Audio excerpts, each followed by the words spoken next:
I said my dad is only a good dad to my half-siblings, not me, and used other family to back me up. So my dad remarried when I was 12 after my mom died, and suddenly I had these two perfect little stepkids who became his whole world. Like literally overnight, I went from being his daughter to being this annoying reminder of his past life or whatever. My half-siblings Brady and Chloe could do absolutely no wrong in his eyes. Brady got a brand new PlayStation for getting a C+ on his report card, while I got lectured for bringing home a B.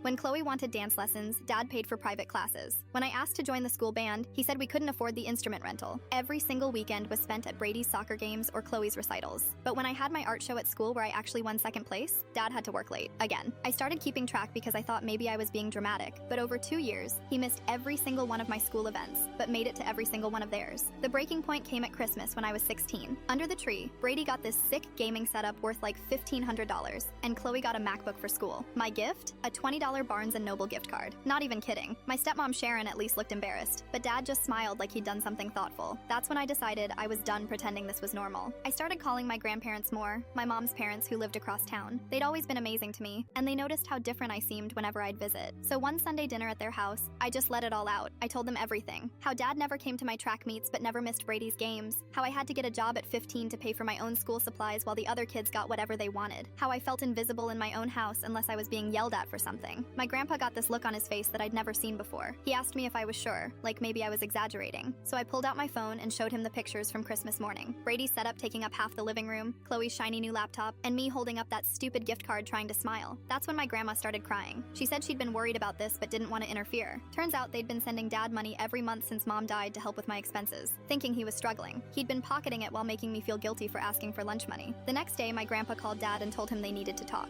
I wasn't supposed to hear the conversation, but I was upstairs and the walls are thin. Grandpa didn't yell, which somehow made it scarier. He just calmly listed off everything I'd told him and asked Dad to explain himself. Dad tried to deny it at first, saying I was being dramatic and that teenage girls always feel neglected. But then Grandpa mentioned the Christmas photos and the money they'd been sending, and suddenly Dad got real quiet real fast. My Aunt Lisa, Mom's sister, came over the next weekend and saw how things really were. She watched Dad gush over Brady's science project while completely ignoring the painting I'd been working on for weeks. She saw him buy Chloe new shoes just because she wanted them, then tell me my perfectly fine sneakers needed to last until my birthday. Lisa didn't say anything while she was there, but she took pictures. Pictures of their rooms versus mine. Pictures of the family photos around the house where I'm barely in any of the new ones. She even recorded Dad talking about Brady's college fund while I was sitting right there, knowing I'd been told there wasn't money for me to go to college. The family group chat exploded after Lisa shared everything. I moved in with my grandparents 2 weeks later, and honestly, best decision ever. They actually show up for my stuff, they're proud of my art, they don't make me feel like I'm asking for too much when I need basic things.